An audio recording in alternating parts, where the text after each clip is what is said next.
Hello guys, welcome back to my YouTube channel the career institute and good morning to all of you.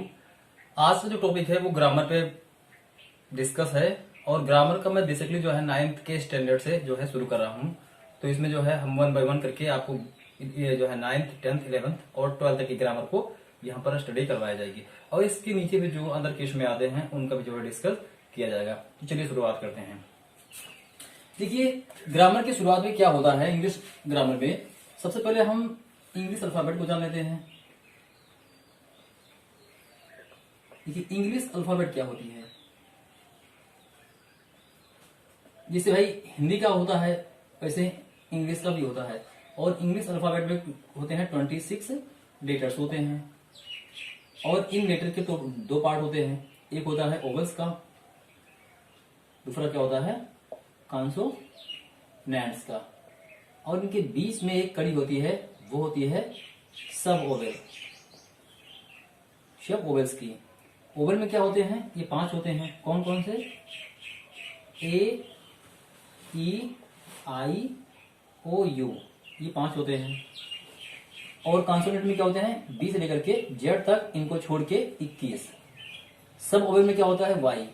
Y जो है सब oval है, ये consonant की तरह ही व्यवहार करता है। ठीक है, जैसे जब ओवेल प्रेजेंट नहीं होते हैं तब यदि कोई वर्ड है तो वो जो है सब ओवेल की सहायता से बना हुआ होता है, अन्यथा बिना ओवेल के कोई जो है वर्ड नहीं बनता है, कोई सेंस नहीं होता है। तो चलिए, जो पहला पॉइंट है कि लेटर क्या होती है। लेटर, तो जो लेटर की डिफिनेशन है इसे कहते हैं the basic unit of English alphabet. क्या होता है, इंग्लिश अल्फाबेट का बेसिक यूनिट है। Basic unit of English alphabet is known as a letter. इसके बाद क्या होता है, वर्ड आता है। वर्ड मतलब क्या होता है, the combination of letter, the combination of letter which have a meaning, the combination of letter which have a meaning is known as a word. As अगर मैं बात करूं तो राम, चेयर, कैट, ये सब क्या है, ये मीनिंगफुल, ये मीनिंगफुल लेटर्स के कॉम्बिनेशन है, ये सब वर्ड कहलाते हैं। ओके, चलिए मैं ये अगली बात कर लें तो सेंटेंस आता है। सेंटेंस, सेंटेंस क्या होता है, देखिए सेंटेंस जो होता है वो कॉम्बिनेशन ऑफ वर्ड होता है, the combination of word which give a complete sense, the combination of meaningful word which give a complete sense is known as a sentence. ये हो गया। As example, Ram reads a book. ये देखिए, Ram reads a book, यहां पर पूरा भाव प्रकट हो रहा है कि राम पुस्तक पढ़ता है। इसका मतलब ये कथन मुझको समझ में आ रहा है। चलिए, तो इस प्रकार से ये क्या है, एक वाक्य है। अन्यथा अगर इसमें हम रीऑर्डर में कर दें, इसको जो है इसके ऑर्डर को चेंज कर दें और ऐसे शब्दों का प्रयोग करें जिनमें कोई अर्थ नहीं है तो वो समझ में नहीं आएगा। अगर मैं ऐसे कर दूं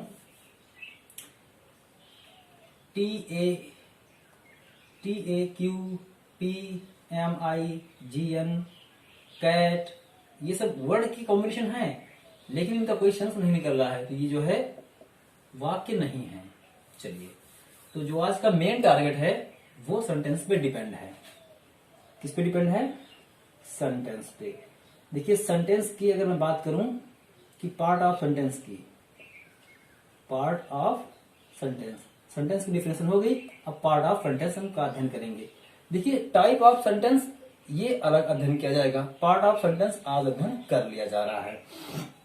या चलिए मैं अभी मैं उसको भी डिस्कस कर दूंगा, ठीक है, टाइम रहेगा तो। देखिए, पार्ट ऑफ सेंटेंस की बात करें तो सेंटेंस के 2 भाग होते हैं। एक होता है पहला सब्जेक्ट होता है, दूसरा क्या होता है, प्रेडिकेट होता है। प्रेडिकेट होता है। सब्जेक्ट को हम बोलते हैं कर्ता कहते हैं, इसको बोलते हैं विधेय बोलते हैं। ठीक, सब्जेक्ट क्या होता है, किसी वाक्य में जो करने वाला होता है वही कर्ता होता है, या जिसके विषय में चर्चा की गई होती है वही कर्ता कहलाता है, और जो चर्चा की गई होती है वो विधेय कहलाता है, यानी प्रेडिकेट होता है। किसी भी सेंटेंस में जिसके विषय में चर्चा की गई होती है वो सब्जेक्ट होता है, और जो चर्चा की गई होती है, जो बात या जो फैक्ट लिखा गया कहा गया होता है वो फैक्ट क्या होता है, प्रेडिकेट होता है। एज एग्जाम्पल, आप एग्जाम्पल के रूप में दे सकते हैं इसे, he went to market, he went to market। वह बाजार गया।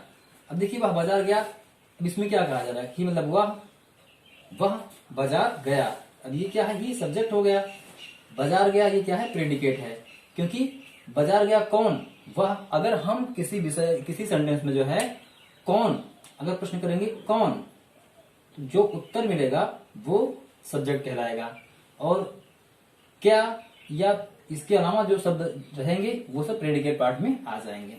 ठीक है, तो चलिए मैं आप सब्जेक्ट को जो है और अच्छे से बता दे रहा हूं। देखिए जो सब्जेक्ट होता है इसके दो भाग होते हैं सब्जेक्ट के। ठीक, एक होता है क्वालिफायर, क्वालिफायर होता है, दूसरा होता है हेडवर्ड।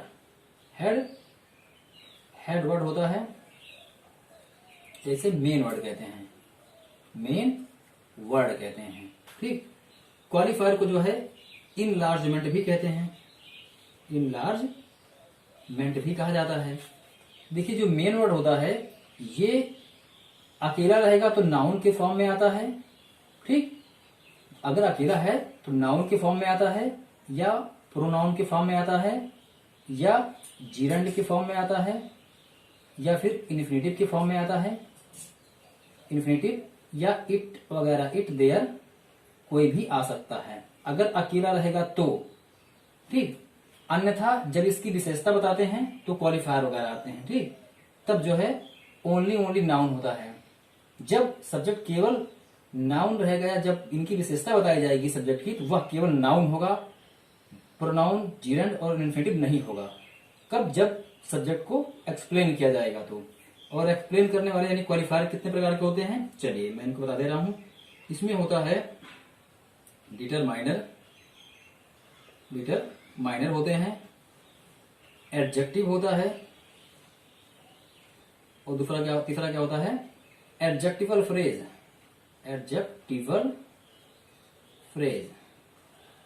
देखिए ये हो गए क्वालिफायर। अब मैं इनके बारे में थोड़ा सा एक्सप्लेन कर दूं। देखिए होता क्या है कि क्वालिफायर क्या होता है, जो मॉडिफाई करे, क्या करे, मॉडिफाई करे किसको, मेन वर्ड को। जो मेन वर्ड है, जो नाउन है, यदि उसको कोई विशेषता बता रहा है, उसकी व्याख्या कर रहा है कोई शब्द, तो वो क्या कहलाता है, क्वालिफायर होता है। क्वालिफायर क्वालिफाई करता है किसको, मेन वर्ड को, इसके विषय में बताता है, व्याख्या करता है। अगर व्याख्या करने वाला शब्द एक ही है तो वह क्वालिफायर कहलाता है। अगर कई शब्द हैं तो क्वालिफायर में भी क्लासिफिकेशन किया गया है। वो क्या है कि डिटरमाइनर होता है, एडजेक्टिव और एडजेक्टिवल फ्रेज। डिटरमाइनर क्या होता है, देखिए अगर जो है सब्जेक्ट के विषय में विशेषता बताने वाले दो शब्द हैं तो उनमें एक होता है एडजेक्टिव, और ठीक सब्जेक्ट के या नाउन के ठीक पहले आता है, और एक होता है डिटरमाइनर। डिटरमाइनर जो होता है वह सब्जेक्ट के पहले आए एडजेक्टिव के पहले आता है, यानी कि सबसे पहले डिटरमाइनर आएगा, उसके बाद एडजेक्टिव, फिर नाउन आएगी। यानी एडजेक्टिव नाउन और डिटरमाइनर के बीच में होता है। ठीक, और ये विशेषण होते हैं जो विशेषता बताते हैं, सीधे डायरेक्टली जो है नाउन की विशेषता बताते हैं। और ये देखिए जो डिटरमाइनर होते हैं इनमें कुछ वर्ड होते हैं जैसे ए, एन, द, ठीक, या फिर जो है अगर हम बात करें पोसेसिव केस की तो पोसेसिव केस में हो जाएगा माई, योर, ठीक, योर्स या माइन, डेरी, फ्यू,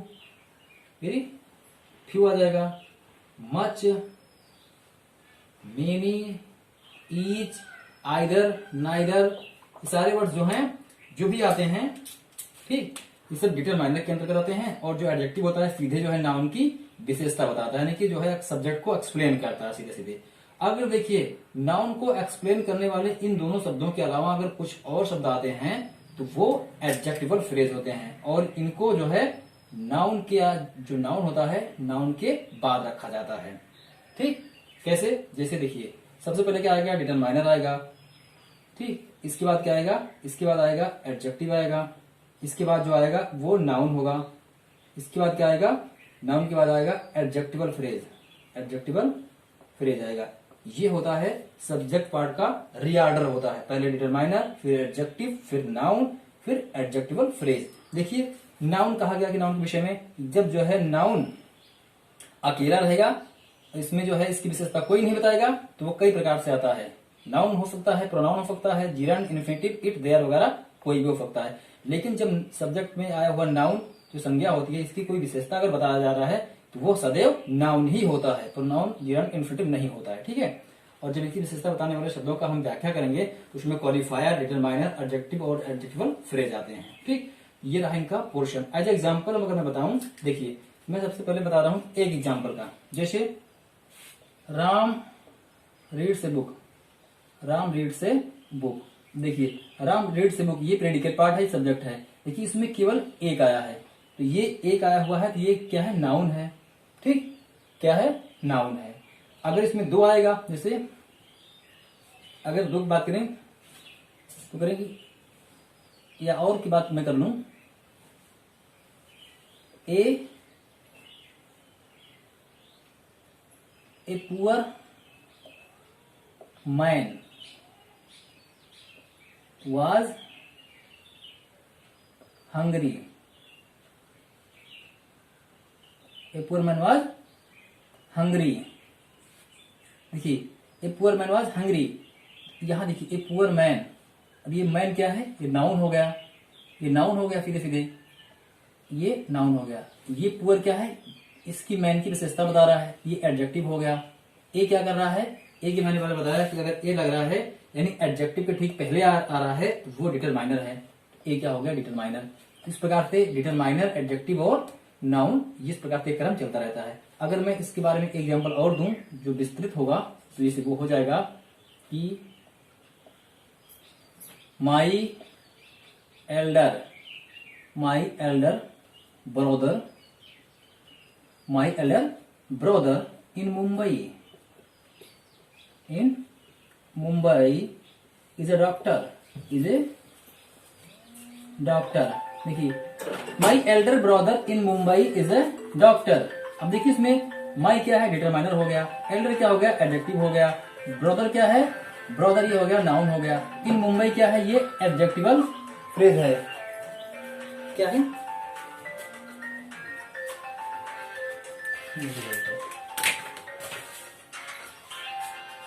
देखिए my elder brother in Mumbai is a doctor.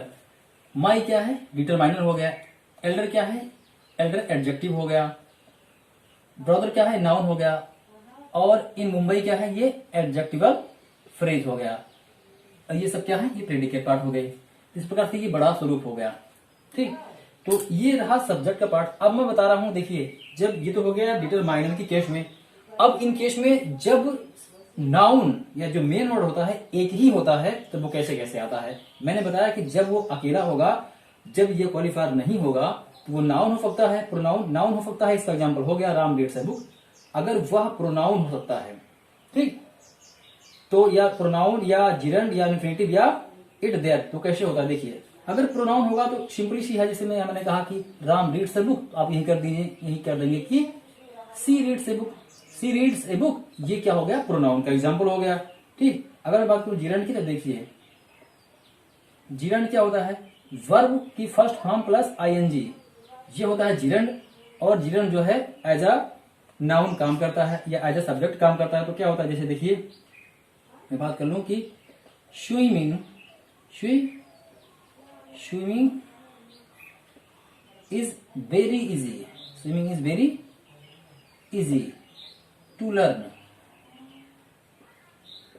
देखिए swimming is very easy to learn. देखिए यहाँ पर स्विमिंग आया हुआ है और यहाँ पर ये क्या कहाँ पे है, इसके बाद यहाँ से प्रेडिकेट पार्ट शुरू हो गया है। स्विमिंग ये एज अ सब्जेक्ट काम कर रहा है, इसके आगे कुछ भी नहीं है। देखिए ठीक, मॉडिफायर नहीं है। अब मैं बात कर लूं कि जिरंड में कभी कभी क्या होता है, जिरंड के बाद भी कुछ शब्द आते हैं जो प्रेडिकेट पार्ट में नहीं होते हैं, तो उन्हें क्या बोलते हैं, उन्हें मॉडिफायर कहते हैं। जैसे अभी इसलिए मैं जोड़ दे रहा हूं कि स्विमिंग इन द रिवर, ठीक, is very easy to learn. देखिए वाक्य क्या हो गया, पहला वाक्य था swimming is very easy to learn, ये वाक्य हो गया swimming in the river is very easy to learn, ये प्रेडिकेट पार्ट हो गया, ये हो गया जिरंड हमारा। बट ये क्या है, ये जो पार्ट बनेगा बीच में, ये मॉडिफायर कहलाता है। मॉडिफायर, जो कि मॉडिफायर ऑब्जेक्ट की भांति व्यवहार करता है। ठीक है, ये मॉडिफायर हो गया जो कि स्विमिंग को मॉडिफाई कर रहा है। ओके, ये हो गया जिरंड का पार्ट। अब मैं बात करूं कि इन्फिनेटिव क्या होता है। इन्फिनेटिव, देखिए जिरंड में आप कई भी एग्जाम्पल रखते हैं, स्विमिंग, प्लेइंग, डांसिंग, स्मोकिंग। ठीक, कोई भी आप जिसके लास्ट में ना हो, हिंदी में जो क्रिया होती है उसके अंत में ना देखने को अक्सर मिलता है। ठीक, जैसे कहना, बोलना, खाना, पीना, सोना, नाचना, गाना, दौड़ना, ये सारी वर्ब जो है, रनिंग, ईटिंग, टेलिंग वगैरह सारे जितने भी आएंगे स्टार्टिंग में, वो सब क्या कहलाएंगे, जिरंड कहलाएंगे और एज अ सब्जेक्ट काम करेंगे। इन्फिनेटिव क्या होता है, इन्फिनेटिव के लास्ट में भी क्या होता है, ना होता है, देखने को मिलता है, लेकिन इसमें क्या होता है, टू प्लस वर्ब की फर्स्ट फॉर्म में यूज करते हैं, यानी कि वर्ब की फर्स्ट फॉर्म से पहले हम टू लगा देते हैं तो वो क्या बन जाता है, इन्फिनेटिव। और हिंदी में जो है जो शब्द होगा उसके आखिरी में ना देखने को मिलेगा। वैसे ही रहेगा खाना पीना, ठीक, सोना, जैसे खाना, सोना, नाचना, गाना, बोलना, कहना, लिखना, पढ़ना, दौड़ना, तोड़ना, मारना, ये सब क्या है, नहाना, सिगरेट पीना, ये सब क्या है, लास्ट में ना रहता है तो वो चाहे जिरंड कहिए चाहे इन्फिनेटिव कहिए, बट दोनों की जो है जो स्ट्रक्चर होती है उनमें अंतर होता है। ये वर्ब की फर्स्ट फॉर्म में आईएनजी लगाने से बनता है और ये वर्ब की फर्स्ट फॉर्म में जो है टू लगाने से बनता है। यहाँ टू जो होता है ये प्रीपोजिशन नहीं होता है, यही टू जो है वो इन्फिनेटिव बनाता है या बनता है। ठीक, एग्जाम्पल के रूप में से मैं एग्जाम्पल दे रहा हूं, to err is human, to err is human, to err is human. देखिए यहां से टू एयर, ये क्या हो गया, इन्फिनेटिव हो गया। या to tell, to tell a lie is sin. ठीक, to tell a lie is sin, झूठ बोलना पाप है। टू टेल ए लाई, देखिए टू टेल कहा गया है, to tell a lie is sin. यहां देखिए टू लगा है, टू टेल, अब ये क्या हो गया, ये कहेगा झूठ बोलना। ठीक, टू टेल ए लाई, झूठ बोलना, लास्ट में ना आ रहा है, इसका मतलब क्या है, ये इन्फिनेटिव है क्योंकि यहाँ टू लगा है। टेलिंग एलाई नहीं है, अभी टेलिंग एलाई होता तो वो सीधे सीधे जिरंड में कन्वर्ट हो जाता, यानी दोनों के लास्ट में ना होगा, बट इसमें वर्ब की फर्स्ट फॉर्म में आईएनजी और इसमें जो है वर्ब की फर्स्ट फॉर्म से पहले टू प्रयोग करते हैं। ये हो गया इन्फिनेटिव और जिरंड। अब मैं बात करूं इट की, देखिए कभी कभी क्या होता है कि इट का प्रयोग भी नाउन की बिहेव में होता है। ठीक, नाउन के व्यवहार में जो है इट का प्रयोग होता है। जैसे इट, तो इट जब प्रयोग होता है तो ये प्रोनाउन नहीं होता है, प्रोनाउन नहीं होता है, ये क्या होता है, ये होता है इम्पर्सनल, इम्पर्सनल होता है, या इसे बोलते हैं न्यूट्रल इट बोलते हैं, इसे न्यूट्रल इट कहा जाता है। ठीक है, न्यूट्रल इट कहा जाता है या फिर इम्पर्सनल कहा जाता है। ये प्रोनाउन यहाँ वर्क नहीं करता है, प्रोनाउन की भांति यहाँ व्यवहार नहीं करता है, कब, जब सब्जेक्ट की तरह बिहेव करता है। देखिए जैसे it is very hard today, it is very hard today, ये क्या है, देखिए यहाँ इट लगा है, अब यहाँ इट क्या है, ये सब्जेक्ट की भांति व्यवहार कर रहा है, ये सारे प्रेडिकेट पार्ट हैं, बट यहाँ पर क्या है, ये इम्पर्सनल है या न्यूट्रल है। ठीक, अभी मैं बात करूं, it was Sunday, it was Sunday that day, it was Sunday that day. ठीक,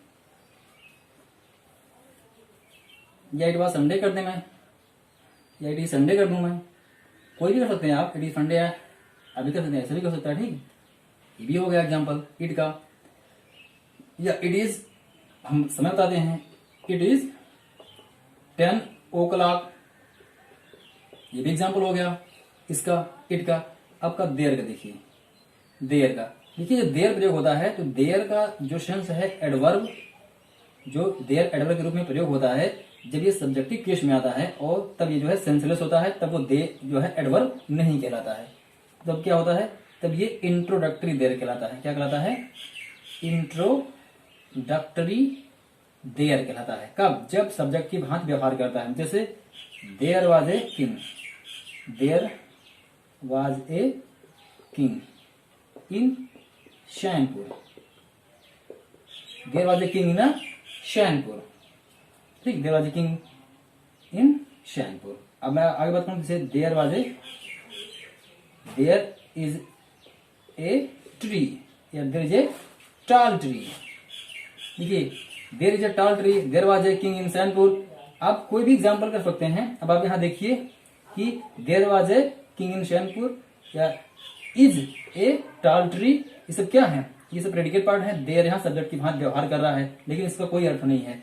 there is a tall tree, एक लंबा वृक्ष है, एक लंबा वृक्ष है। यहाँ पर ये जो है केवल इंट्रोड्यूस करवाया जा रहा है, ठीक है। इसके ये क्या है? इंट्रोडक्टरी देयर की बात करता है, ठीक है। तो यहाँ पे इफ देयर का प्रयोग इस प्रकार से होता है, ये भी समझा देगा, जीरण का हो गया काम। अब देखिए हम बात करते हैं प्रेडिकेट पार्ट की। किसकी? प्रेडिकेट पार्ट में। देखिए प्रेडिकेट पार्ट में क्या होता है?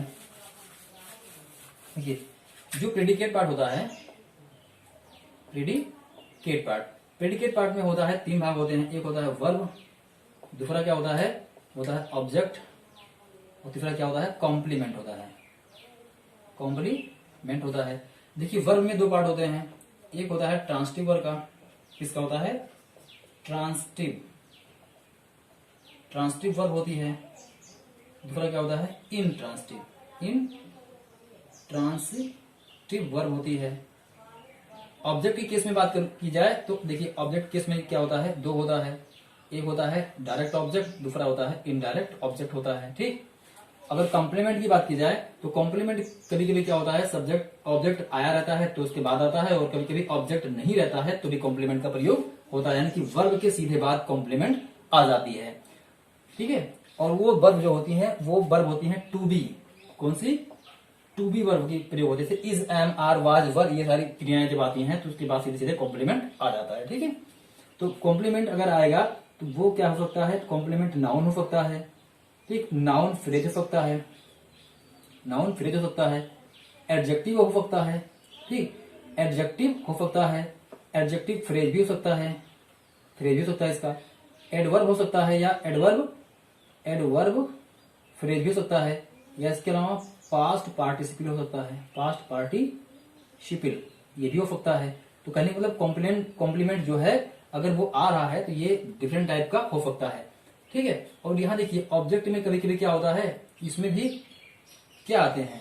ऑब्जेक्ट में जो है जीरंड आते हैं, जीरंड और इन्फिनिटिव आते हैं। ये जो है एज अ ऑब्जेक्ट के स्थान पे भी वर्क करते हैं। सब्जेक्ट के स्थान पे भी ये प्रयोग किए गए थे, और ऑब्जेक्ट के स्थान पर भी जो है जीरंड और इन्फिनिटिव का प्रयोग होता है। तो चलिए मैं देख लेता हूँ क्रिया। देखिए क्रिया के 2 पार्ट होते हैं, एक होता है ट्रांसटिव और एक होता है इंट्रांसटिव। देखिए जो ट्रांसटिव होती है इसे बोलते हैं सकर्मक। क्या बोलते हैं? सकर्मक बोला जाता है, इसे बोला जाता है अकर्मक। देखिए जिसका कर्म हो वह सकर्मक, जिसका कर्म ना हुआ अकर्मक। कहने मतलब हो गया कि जब इंट्रांसटिव वर्ब आएगी तो उसमें ऑब्जेक्ट नहीं रहेगा। जब इंट्रांसटिव वर्ब यानी कि अकर्मक क्रिया आएगी तो उसमें ऑब्जेक्ट नहीं रहता है, ठीक। वो केवल क्रिया से ही वाक्य कंप्लीट हो जाता है, यानी कि जो प्रेडिकेट पार्ट है वो केवल वर्ब से पूरा हो जाता है, ठीक। जैसे ही रन्स। देखिए ही रन्स क्या है? दौड़ना क्या है? दौड़ना जो है एक इंट्रांसटिव वर्ब है। इंट्रांसटिव वर्ब है ही रन्स, इसमें प्रेडिकेट पार्ट ये हो गया, वह दौड़ता है, काम खत्म। ही रन्स ये जो है इसमें सीमित हो गया, यानी कि प्रेडिकेट पार्ट में केवल वर्ब आ गई। लेकिन अगर जो है ट्रांसटिव वर्ब आएगी तो ऑब्जेक्ट आएगा। जैसे आई लाइक। अब भाई आई लाइक ये जो है इंट्रांसटिव वर्ब है, सॉरी ये ट्रांसटिव वर्ब है, क्योंकि सकर्मक क्रिया है ना, तो यहाँ कुछ और आगे लाना पड़ेगा। तो क्या आएगा? जो आएगा वो ऑब्जेक्ट होगा। आई लाइक मैंगोज, तो मैंगोज क्या है? ये ऑब्जेक्ट हो गया, ठीक। इस प्रकार से जो है क्रिया के स्वरूप में जो है 2 प्रकार से जो है प्रेडिकेट पार्ट बनते हैं। एक बनता है जिसमें केवल और केवल वर्ब होती है, दूसरा बनता है जो है ट्रांसटिव वर्ब का, जब उसमें ऑब्जेक्ट आते हैं। चलिए अब मैं बात कर ले रहा हूँ ऑब्जेक्ट की। ये इसका मामला खत्म हो गया। देखिए ऑब्जेक्ट में जो ऑब्जेक्ट होता है वो 2 प्रकार का होता है। एक होता है डायरेक्ट ऑब्जेक्ट, दूसरा होता है इनडायरेक्ट। डायरेक्ट जो ऑब्जेक्ट होता है ये होता है निर्जीव। क्या होता है? इससे निर्जीव का बोध होता है और इससे सजीव का बोध होता है, ठीक। यह केवल और केवल ओनली क्या होता है? यह ओनली नाउन होता है। क्या होता है? ओनली नाउन होता है। और ये क्या होता है? ये जो है इनडायरेक्ट में क्या होता है? इनडायरेक्ट में ये पर्सनल, देखिए यहाँ पर जो है प्रोनाउन भी हो सकता है, ठीक, या कोई भी कुछ अदर चीजें हो सकती हैं इसमें, ठीक है। जो इनडायरेक्ट होता है इसमें सजीव हो सकता है, जैसे माई, मी, सॉरी माई मी होगा, या अगर कोई अन्य वस्तु या कोई जो है किसी व्यक्ति को बोधित किया गया है, नाउन भी हो सकता है इसमें, ठीक है। यानी कि बहुत सारे टाइप प्रकार इसमें हो सकते हैं, बट इसमें क्या होता है, ओनली नाउन होता है, इस बात का ध्यान दिया जाए। इसमें जिरंड और इन्फिनेटिव भी इन्वॉल्व होते हैं। कॉम्प्लीमेंट पर क्या होता है, देखिए अब मैं डायरेक्ट और इनडायरेक्ट का एग्जाम्पल दे रहा हूँ। देखिए डायरेक्ट और इनडायरेक्ट ऑब्जेक्ट को कैसे समझाया जाता है, देखिए सपोज दैट आपके पास अगर एक एग्जाम्पल मैं दे दूं, जैसे ही बॉट ए बुक, या he bought me a book, ऐसे होता है। क्यों? क्योंकि जो है वाक्य में पहले इनडायरेक्ट आता है, फिर बाद में डायरेक्ट ऑब्जेक्ट आता है। He bought me a book. अब देखिए यहाँ पे ही बॉट क्या है, वर्ब हो गया, ये हो गया सब्जेक्ट हो गया। He bought me a book. अब देखिए यहाँ पे ये क्या है, ये इनडायरेक्ट ऑब्जेक्ट है, ये डायरेक्ट ऑब्जेक्ट हो गया, ठीक। तो इनडायरेक्ट वाक्य में पहले आता है और डायरेक्ट बाद में आता है। अगर इनडायरेक्ट को हम बाद में लिखें और डायरेक्ट को पहले लिखें तो क्या होता है, तब ऐसा हो जाएगा, ही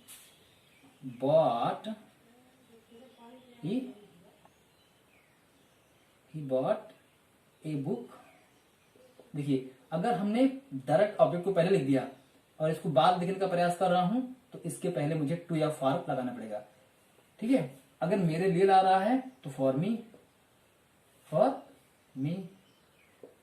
he bought a book for me. देखिए यहाँ टू या फॉर आता है, कब, टू या फॉर। अब इसको याद रखना कि टू या फॉर कब, जब डायरेक्ट ऑब्जेक्ट पहले आए और इनडायरेक्ट बाद में आए। और टू या फॉर कभी नहीं होता है जब इनडायरेक्ट पहले आता है, तो इनका कोई मतलब नहीं होता है, ठीक है। ये हो गया भाई, इनका हो गया प्रयोग। अब देखिए कि ऑब्जेक्ट में जो है जिरंड और इन्फिनेटिव कैसे आते हैं, इसका भी डिस्कस कर लिया जाए कि ऑब्जेक्ट में जिरंड और इन्फिनेटिव कैसे आते हैं, ठीक। देखिए कैसे आते हैं, ऐसे मैंने एग्जांपल कर दिया, आई या ही लाइक सिंगिंग, सिंगिंग। अब देखिए हाँ, सिंगिंग क्या है, सिंग करना, गाना एक वर्ब है। सिंग मीन्स गाना एक वर्ब है, इसमें आईएनजी जोड़ा गया है। अभी मैंने सब्जेक्ट पढ़ने में बताया कि वर्ब की फर्स्ट फॉर्म में आईएनजी कर दिया जाता है तो क्या होता है, वो जिरंड बन जाता है। तो एज ए जिरंड यहाँ पर क्या है, सिंगिंग जिरंड है। अब देखिए यहाँ पर केवल लाइक वर्ब है, ये सब्जेक्ट है, और यहाँ सिंगिंग जो है ऑब्जेक्ट के रूप में आया हुआ है। अब यहाँ ऑब्जेक्ट के रूप में आया हुआ है, इसके पहले सब्जेक्ट मैंने शो कर दिया था, ठीक है। या अदर भी मैं कर लूं तो सिर्फ ही या सी लव डांसिंग, देखिए यहाँ पर डांसिंग भी क्या है, ये जिरंड है। इस प्रकार से बहुत सारे एग्जांपल मिलते हैं, आपको बुक में मिल जाएंगे। सेकंड क्या होगा, अब मैं दिखा रहा हूं कि इन्फिनेटिव में जो है, इन्फिनेटिव कैसे ऑब्जेक्ट की भांति व्यवहार करता है। अब एग्जांपल मैं दे जैसे राम, ठीक, Ram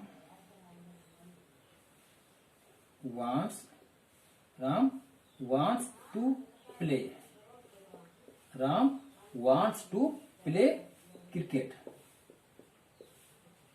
Ram wants to play cricket। देखिए यहाँ टू प्ले आ गया, Ram wants to play cricket। To play क्या है, ये इन्फिनिटिव बन गया यहाँ पे, ठीक है। अगर और एग्जाम्पल की मैं बात करूं तो मैं लिख दूंगा यहाँ, जैसे Golu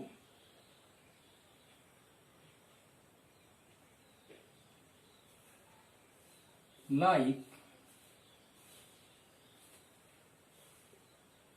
speaking, Golu like speaking English, ठीक। गोलू लाइक या गोलू लाइक्स स्पीकिंग इंग्लिश। देखिए हाँ, Golu likes speaking English. Speaking क्या हो गया, अरे सॉरी, ये स्पीकिंग यहाँ पर नहीं रहेगा, यहाँ to speak, Golu like to speak रहेगा, to speak English. Golu likes to speak English, ठीक। Golu like to speak English, या he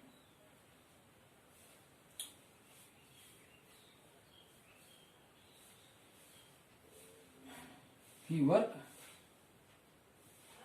to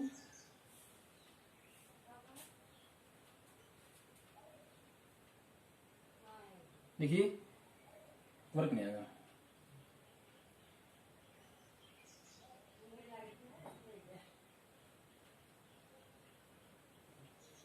he work to hard to win, to win, देखिए टू विन आया यहाँ पे, और किसके बाद आया है, यहाँ पे आया, ठीक है। He work hard, he work hard, देखिए he work hard to win. देखिए मैं एग्जाम्पल दे रहा हूं, Golu likes to speak English, ये हो गया एग्जाम्पल। या यहाँ पे देखिए टू स्पीक आया हुआ है, he work hard to win. To win क्या है, एक इन्फिनिटिव की भांति व्यवहार कर रहा है। तो इस प्रकार से जो है जिरन अथवा इन्फिनिटिव ये दोनों ऑब्जेक्ट की भांति जो है व्यवहार करते हैं, इसका भी एग्जाम्पल शो हो गया। अब चलिए मैं बात कर ले रहा हूं कॉम्प्लीमेंट की। देखिए जो कॉम्प्लीमेंट होता है, मैं इसको मिटा दूं, जो कॉम्प्लीमेंट होता है वो 3 प्रकार का होता है। किन प्रकार का, जो कॉम्प्लीमेंट होता है, देखिए जो कॉम्प्लीमेंट होता है वो 3 प्रकार का होता है। एक को होता है नाउन, क्या होता है, एक नाउन कॉम्प्लीमेंट होता है, दूसरा होता है एडजेक्टिव कॉम्प्लीमेंट, ठीक, और तीसरा होता है एडवर्ब कॉम्प्लीमेंट। अब मैं तीनों को एग्जाम्पल बता रहा हूं, complement, noun complement, adjective complement और एडवर्ब कॉम्प्लीमेंट कैसे होते हैं, ये 3 होते हैं कॉम्प्लीमेंट। अब नाउन की केस में बताऊं, जैसे ठीक, ही वॉज ए किंग, ठीक, he was a king.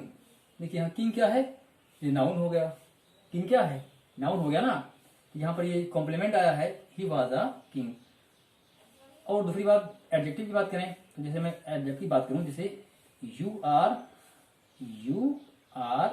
Very happy, you are very happy. देखिए जहां वेरी हैप्पी आ गया, यू आर वेरी हैप्पी, तो वेरी हैप्पी क्या है, ये एडजेक्टिव कॉम्प्लीमेंट हो गया। एडवर्ब की बात करूं तो she was there, she was there, देखिए she was there, she was there, ये क्या हो गया, एडवर्ब कॉम्प्लीमेंट हो गया। तो जो कॉम्प्लीमेंट 3 प्रकार का होता है, मैंने इसका एग्जांपल बता दिया। अब जो बच रहा है वो क्या है कि अब मैं एक स्ट्रक्चर बना दूं प्रेडिकेट पार्ट में। देखिए जो प्रेडिकेट पार्ट का स्ट्रक्चर होता है उसमें क्या होती है, पहले वर्ब आती है, ठीक, उसके बाद इनडायरेक्ट ऑब्जेक्ट आएगा, फिर डायरेक्ट ऑब्जेक्ट आएगा, इसके बाद फिर क्या आएगी, कॉम्प्लीमेंट आएगा। तो जो टोटल बनता है, टोटल सेंटेंस, इसका टोटल सेंटेंस का बात करें तो क्या बनता है, determiner plus adjective plus noun plus adjectival phrase plus verb plus indirect object plus direct object plus complement. ये क्या बनता है, ये पूरा जो है एक संपूर्ण सेंटेंस बनता है, होल सेंटेंस बनता है। ये इसका फार्मूला, इस प्रकार से जो है क्रम से आते हैं। ये क्रम याद है तो जो अगर हमें रीऑर्डर में करना है तो जो नहीं आया हुआ है या जो वाक्य में नहीं है जो शब्द, उसको हम स्किप कर देंगे, बाकी सारे को इकट्ठा कर लेंगे, तो इस प्रकार से हो जाता है। चलिए अब मैं बात कर ले रहा हूं प्रेडिकेट पार्ट में।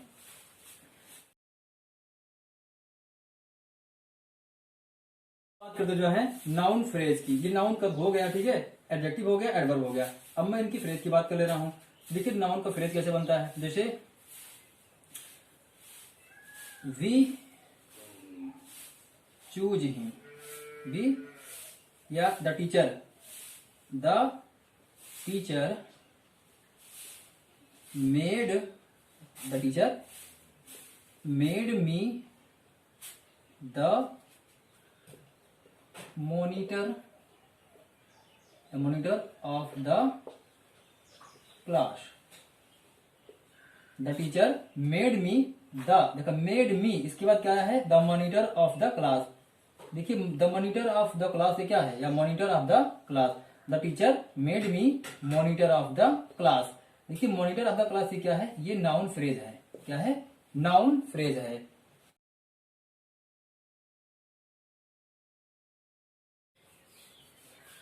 चलिए बात करते हैं जो है एडजेक्टिव फ्रेज की। तो एडजेक्टिव फ्रेज में क्या होता है, जैसे they have much for their old age, they have much for their old age, ये क्या है, एक प्रकार का एडजेक्टिव फ्रेज हो गया। ठीक है, अगर बात करें कि पास्ट पार्टिसिपल क्या होता है, देखिए पास्ट पार्टिसिपल में कॉम्प्लीमेंट कैसे आता है, जैसे he felt himself, he felt himself tired, he felt himself tired। देखिए जो पास्ट पार्टिसिपल है वो एक्चुअली होता है वर्ब का थर्ड फॉर्म। वर्ब का थर्ड फॉर्म जो होता है उसे हम पास्ट पार्टिसिपल कहते हैं। तो अगर जो है कॉम्प्लीमेंट के स्थान पे वर्ब की थर्ड फॉर्म आ रही है तो वो क्या कहलाएगा, पास्ट पार्टिसिपल कहलाएगा। ठीक है, और अगर एडजेक्टिव टाइप का आ रहा है कॉम्प्लीमेंट के स्थान पे, एडजेक्टिव टाइप फ्रेज आ रहा है या एडजेक्टिव फ्रेज आ रहा है तो वो एडजेक्टिव फ्रेज ही कहलाएगा वहां पे। ठीक है, एडजेक्टिव फ्रेज यहाँ सब्जेक्ट फॉर्म में होता है और एडजेक्टिव फ्रेज जो है कॉम्प्लीमेंट के फॉर्म में भी देखने को मिलता है। नाउन क्लास हो ही गया, ठीक है, नाउन फ्रेज तो हो ही गया। The teacher made him monitor of the class, या वी मेड या we choose him the captain of team. The captain of team ये भी क्या है, एक नाउन फ्रेज है। इस प्रकार से ये वीडियो खत्म।